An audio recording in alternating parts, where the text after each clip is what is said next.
হায় আফসোস ৯৫% লোক আছে যারা এই জায়গাগুলোতে মারাত্মক লেভেলের ভুল করে এবং যার কারণে নামাজ ভেঙে যায়।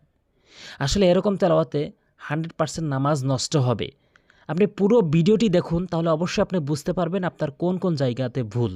এই সূরা কাউসার মাত্র ৩টি আয়াত রয়েছে। এটি অধিকাংশ লোক নামাজে তেলাওয়াত করে, কিন্তু তাদের ভুলের বলার কারণে নামাজ ভেঙে যায়। আসলে তারা বুঝতে পারে না। অবশ্যই সম্পূর্ণ ভিডিওটি দেখবেন, আর লাইক অবশ্যই একটি করবেন, আর সাবস্ক্রাইব করবেন পরবর্তী গুরুত্বপূর্ণ ভিডিও পেতে, যার কারণে আপনি সৈশুদ্ধ করে কোরআন শিখতে পারবেন। শেয়ার করবেন যাতে করে আপনার সব লাভ হয়। শেয়ার করলে অনেকেই দেখতে পারবে।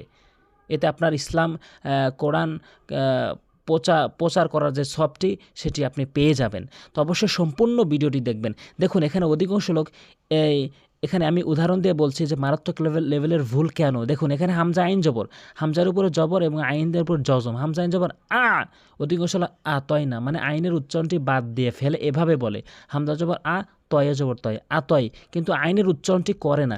আইনের উচ্চারণটি যদি সঠিকভাবে করা হয় তাহলে অর্থ দাঁড়াবে আপনাকে আমি দান করেছি। ঠিক আছে? এবং অধিকাংশ লোক ভুল বলে, যার ভুল অর্থ দাঁড়ায়। এটি কখনোই করা যাবে না। দেখুন, আমাদের একটি ভুল বলার কারণে অর্থ চেঞ্জ হয়ে যায়, যার কারণে নামাজ ভেঙে যায়। এগুলো ভুল আমরা কখনোই করব না। এবং প্রথমে আমি বলছি, প্রথম থেকে আসছি। প্রথম হচ্ছে অধিকাংশ লোক ইন্না ওয়াজিব গুন্না করে না। এখানে গুন্না করে না, আপনাকে অবশ্যই গুন্না করতে হবে। মিমে বা নুনে যদি কখনও তাসদিদ দেখেন, মিমে অথবা নুনে, তাহলে অবশ্যই ওয়াজিব গুন্না করবেন, যে গুন্নাটি আবশ্যক। ইন এভাবে গুন্না করবেন। ওয়াজিবগুলো হচ্ছে নাকের ভিতরে নিয়ে আওয়াজ করা, ইন্না। আর না, এই যে আমি টেনে পড়েছি কেন, ওই যে উপরে ঢেউ চিহ্ন, যে হরফের উপর এরকম ঢেউ চিহ্ন হবে সেই হরফকে কিন্তু ৩ আলিফ টেনে পড়তে হবে।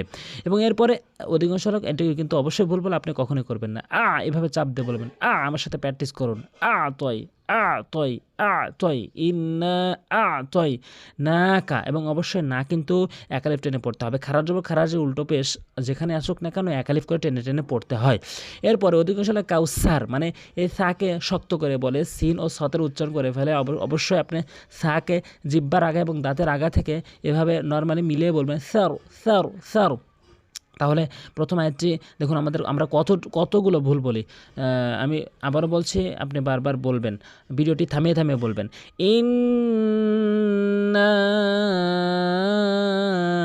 আ'তাইনাকাল কাউসার ফাসল্লি লিরাব্বিকা ওয়ানহার। ফাসল্লি, এখানে সতের উচ্চারণ করুন, ফাসল সৎ সৎ, ফাসল্লি রব্বিকা ওয়ানহার। অধিকাংশ লোক এখানে ভুল করে, ওয়ানহার বলে, ছোট হাই নিয়ে উচ্চারণ করে। এখানে বড় হাই নিয়ে উচ্চারণ করতে হবে, ওয়ানহার ওয়ানহার ওয়ানহার, এভাবে উচ্চারণ করতে হবে, ওয়ানহার। এরপরে ইন্না শানিআকা হুয়াল আবতার। এখানে ইন্না কিন্তু অবশ্যই ওয়াজিব গুন্না করবেন। মিমে বা নুনে তাসদীদ হলে ওয়াজিব গুন্না করতে হয়, মানে নাকের ভিতর নিয়ে পড়তে হয়, কিছু সময় নাকের ভিতর ধরে রাখতে হয়। এবং শাহ কিন্তু একালিফ টানবেন জবরের বাম পাশে খালি আলিফ হওয়ার কারণে, ইন্না শাহ এভাবে টেনে পড়বেন। নিআকা হুয়াল, এখানে সবগুলোই হরকত আপনি দ্রুত পড়বেন। এক জবর এক জের এক পেশ হরকত দ্রুত পড়তে হয়।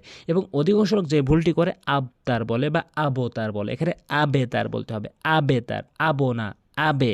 আশা করি বুঝতে পেরেছেন কেন এই নিয়মটি অনেকবার বলেছি, আবারও বলছি। কলকল হরফ 5টি, কফত বাজিম দাল, কফত বাজিম দাল, কফত বাজিম দাল। এই 5টি হরফের উপরে যখন জজম হবে তখন ধাক্কা দিয়ে পড়তে হবে, কিন্তু বুঝতে হবে ধাক্কাটি দুই দিকে। কফত উপরের দিকে ধাক্কা হয়, কফত উপরের দিকে ধাক্কা হয়, এবং বাজিম দাল নিচের দিকে ধাক্কা হয়।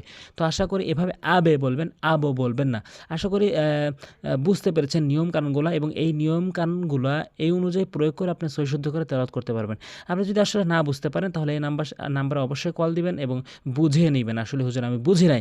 তো অবশ্যই লাইকটাকে অবশ্যই একটু করবেন, আর সাবস্ক্রাইব করবেন পরবর্তী গুরুত্বপূর্ণ ভিডিও পেতে। আজ এ পর্যন্ত। আসসালামু আলাইকুম ওয়া রাহমাতুল্লাহ।